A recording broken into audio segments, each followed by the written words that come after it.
So over here you can see that I have an image, and let's say what I want to do is I want to go ahead and copy out this exact mountain somewhere else.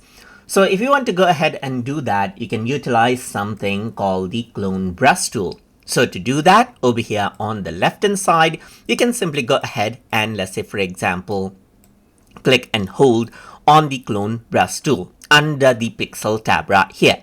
So once you go around over here, you can see that clone brush tool is an option. You can go ahead and click right here, and then you can increase the size of the brush right here, just like this. And then what you can do is you can hold Alt on your keyboard to take a sample from an area.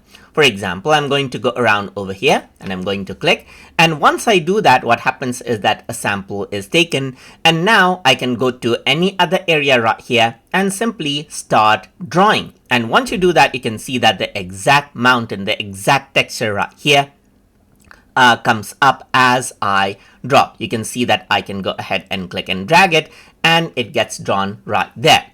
So you can see that it is taking the other reference now. So you can see that this is what you have. If you want to take the reference again, you can hold Alt on your keyboard again and then click, and then go ahead and draw again. And once you do that, you can see that the reference is drawn out right here, just like this. So this is what you have, and then you can change around the flow as you want as well, just like this. So you can go ahead and change it out, and as you do that, you can go ahead and take a sample and then start drawing, and then this is what you have, as you can see. So that is basically how you can go ahead and work around with the clone brush tool inside of Affinity. So I hope you guys learned something as always.